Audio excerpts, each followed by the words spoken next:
Shalom, yang menjadi tema pada hari ini bicara manusia yang takut akan Tuhan. Jadilah manusia-manusia yang takut akan Tuhan. Mengapa? Karena mata Tuhan tertuju kepada orang-orang yang takut akan Dia. Ya, mata Tuhan tertuju kepada orang-orang yang takut akan Tuhan. Kenapa saya mengambil tema ini? Karena perbuatan ini sangat jarang dan sangat sulit mencari orang-orang yang takut akan Tuhan. Karena orang yang takut akan Tuhan pasti mengalami hal-hal yang tidak mengenakan, mengalami banyak tantangan, karena mereka adalah orang-orang yang melakukan perintah Tuhan, mengalami ujian dan pencobaannya yang begitu berat, ya, ujian dari Tuhan, belum lagi pencobaan dari dunia. Ya, tentunya dia mengalami dua kubu yang berat, ya. Ya, orang-orang ini adalah yang tidak mau kompromi dengan dosa, tidak mau kompromi dengan kehidupan dunia, sehingga mereka mengambil risiko apapun, kehilangan, tetapi mereka ada risiko, sehingga Tuhan tetap menolong. Immanuel, Tuhan matanya tertuju kepada orang-orang yang takut, ya, kepada Tuhan. Jadi matanya tertuju kepada orang-orang yang takut akan Tuhan, karena mereka mengalami hal-hal yang tidak enak, ya. Artinya banyak, ya, akan dialami tantangan kehidupan, ya, mungkin nyawa sekalipun, ya. Ya, kita contoh bagaimana Nabi Nuh yang pertama 100 tahun dia membuat bahtera, ya, di atas gunung, dan orang bilang dia gila, ya, karena dia buat bahtera di atas gunung 100 tahun. Memang secara logika tidak masuk akal, tapi dia karena mengenal Tuhan, dia tahu perintah Tuhan, karena dia bergaul dengan Tuhan. Kejadian 6 ayat 9, dia bergaul dengan Tuhan, jadi dia taat dan tunduk kepada dan setia kepada perintah Tuhan, sekalipun secara fisik kenyataan itu hal yang tidak mungkin. Tetapi dia dicobai oleh orang-orang sekitarnya, oleh dunia, tetapi dia diuji imannya oleh Tuhan. Dia tetapkah konsisten dia melakukan perintah Tuhan? Dan apa yang terjadi?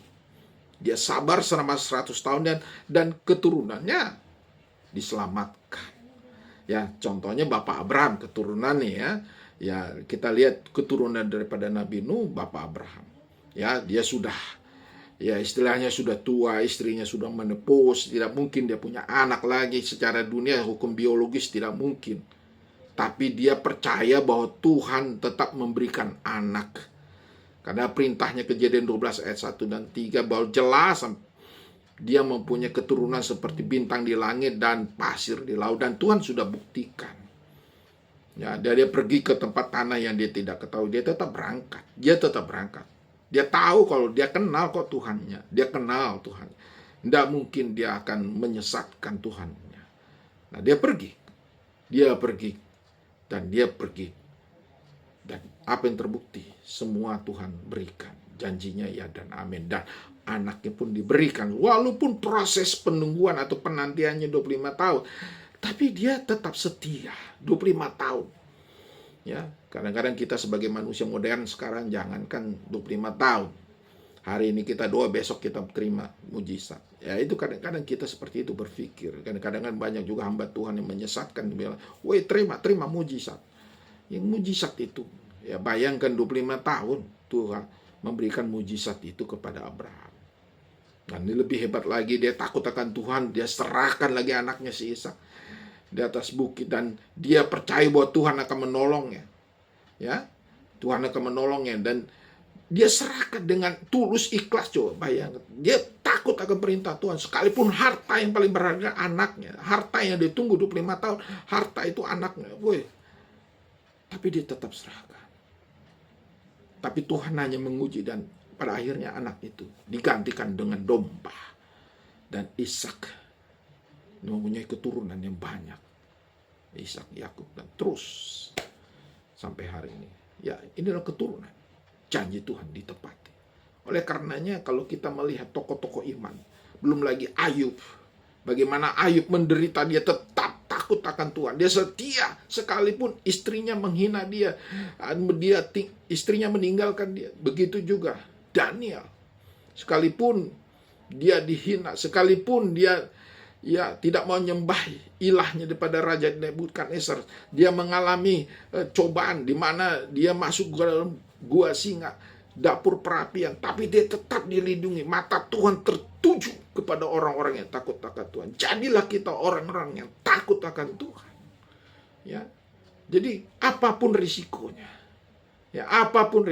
jangan kompromi. Itulah yang diminta, takut akan Tuhan. Nah, mata Tuhan tertuju, Immanuel, dia menyertai, menjaga, melindungi. Nah, bukan sekedar itu saja. Orang yang takut akan Tuhan bukan sekedar menghasilkan buah-buah roh. Dari tadi yang saya bilang, mereka melakukan pekerjaan Tuhan. Jadi Yohanes 14 ayat 12 jelas. Orang percaya dia melakukan pekerjaan-pekerjaan Tuhan yang lebih besar daripada Tuhan yang lakukan waktu di bumi. Mari kita lakukan pekerjaan-pekerjaan Tuhan. Bukan sekedar buah roh. Sabar, lemah lembut, kasih. Ya. Jangan seperti anak muda tadi. Dalam firman Tuhan. Ada anak muda dalam firman Tuhan. Ya.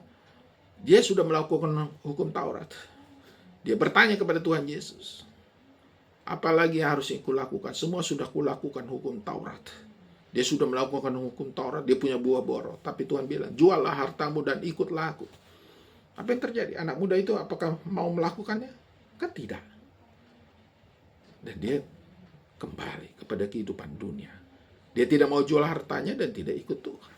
Jadi bukan sekedar melakukan hukum Taurat atau mempunyai buah-buah roh, melakukan firman Tuhan, tapi misi pekerjaan Tuhan dilakukan. Orang yang takut akan Tuhan pasti menghadapi tantangan, ujian, dan pencobaan karena dia melakukan perintah Tuhan, melakukan pekerjaan Tuhan, mission.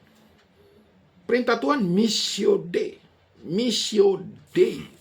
Itu perintah Tuhan. Dan kita sebagai pelaksananya melakukan mission. Kita melakukan mission. Oleh karenanya jadilah anak-anak Tuhan, orang percaya melakukan mission. Itulah perintah Tuhan kepada kita. Sehingga kita bisa dikatakan orang-orang yang takut akan Tuhan. Bukan sekedar buah roh, tapi melakukan pekerjaan Tuhan. Karena dalam pekerjaan Tuhan pasti mempunyai risiko, pasti mempunyai tantangan. Kehilangan karir kah, kehilangan keluarga kah, ekonomi kah, status kah. Mari kita lakukan itu. Apakah saya sudah pernah melakukan? Sangat sampai hari ini. Ya, saya harus kehilangan karir saya, ekonomi saya. Banyak hal, saya pernah dikucilkan oleh keluarga, dianggap orang gila, pernah. Karena ikut Tuhan dan takut akan Tuhan. Saya tidak mau kompromi dengan dunia. Terpaksa saya harus resign. Terpaksa saya tidak menerima apapun. Ekonomi apapun. Tapi itu ikut Tuhan. Karena saya tahu, percaya Tuhan tidak akan biarkan. Karena mata Tuhan tertuju kepada orang-orang yang takut akan Tuhan dan melakukan misi. Ya. Jadi bukan sekedar kita datang ke gereja, kita anak-anak Tuhan melayani. Ya, bukan. Tetapi lakukan pekerjaan Tuhan yang lebih besar. Ada misi. Apa misi yang Tuhan berikan? Dan pasti menghadapi risiko-risiko. Tantangan-tantangan. Saya katakan saya sudah mengalami itu. Risiko yang terpahit pun saya sudah alami. Dikucilkan. Diusir. Ekonomi. Fasilitas. Tidak ada lagi dari pemerintah. Hidup hanya mengandalkan dan berharap kepada Tuhan. Jadilah anak-anak Tuhan yang sungguh takut akan Tuhan. Sehingga Tuhan melindungi, menyertai engkau dimanapun kau berada. Pasti keluargamu diberkati. Kiranya jadilah sahabat Kristus yang takut akan Tuhan. Tuhan Yesus memberkati kita. Haleluya. Amin.